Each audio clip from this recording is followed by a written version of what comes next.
Hi guys, something Tory MPs have been focusing their ire on of late in an attempt to win or hold on to an existing seat is the failure of councils. A number of local authorities are going bust and others are deeply in the red, forced into such a situation by central government due to limitations on raising finance or direct cuts from Westminster.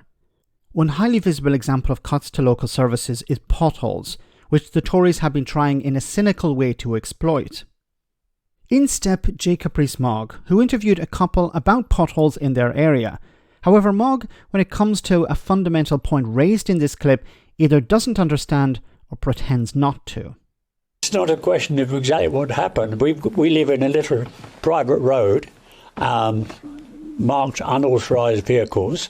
There's five little bungalows here. None of us are aware, according to our deeds, that we're responsible for this road. And so we want the council to come and fix the potholes. I don't know if you've seen any pictures of them yet, but they are disgusting. There's 21 potholes in a short distance for probably about 50 yards. Sheila's very concerned about it because, as you know, she's 101, coming up 102, and dead scared to go out there. And so I would like you to know, on behalf of the rest of the street, why aren't these potholes being fixed? And that's a very important question. And the council suggested that you should fix the potholes yourself. I imagine the elegant lady sitting next to you has no experience of fixing potholes in her 101 years of life. Exactly. Sheila, look at that man in there, Mr. Rees-Mogg. Tell him how frightened you are to go out the road. I'm very frightened. I'm an old lady, and I would fall over very easily. It seems so unfair that the council is expecting people of your age to fix the road yourselves when they have a responsibility for maintaining paths and highways in Somerset.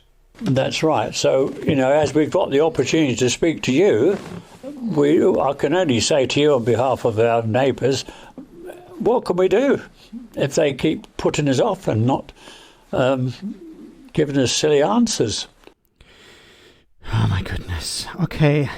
Look, this is, of course, Jacob Rees-Mogg, an MP, the MP for the area, trying to exploit these elderly people.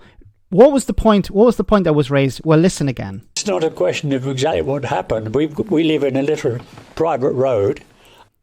We live in a private road. Why did Jacob Rees-Mogg not point out, well, if you live on a private road, then it's not the responsibility of the council? But Jacob Rees-Mogg didn't raise that point. He obviously knows that if it's a private road, it has nothing to do with the council. And that's what the council said. It's a private road. You have to fix it yourself. And look, of course they're not expecting these elderly people to get a pick and shovel and buy some tar and whatever to fix the road themselves.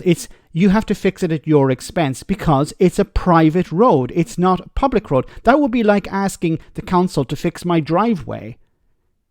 It's private. Why should the council fix my driveway? It's my property. In the same way as this is a private road, it was raised. Now, I'm not criticising the elderly couple because maybe they don't understand, but Jacob Rees-Mogg fully understands this is the responsibility of the residents. It's their road.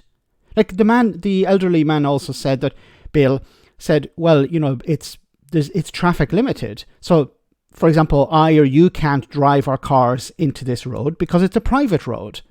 But Jacob Rees-Mogg is not telling them why should the council taxpayer have to pay for your road when they're not able to use your road. This is the point of a council and why they have to fund public services, because everyone uses these services. Jacob Rees-Mogg knows this, but he's pretending to be ignorant. Why? Because he wants to punish the councils. He wants to blame the councils, which he has voted against providing extra funding for in Parliament. So this is a cynical move by Jacob Rees-Mogg. He knows that the fault is not the council's, and he knows that even if it was the council's fault, he has voted against providing the council's extra funding to fix these potholes. They're trying to take advantage of these elderly people who don't understand the law and the difference between central government and local government.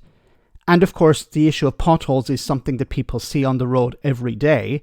They see the cuts to public services, but they don't make the connection between why the councils are not fixing the road and why the central government is not providing the funding. Let me know in the comment section, guys, what you think. As always, your comments are greatly appreciated. Thanks a lot.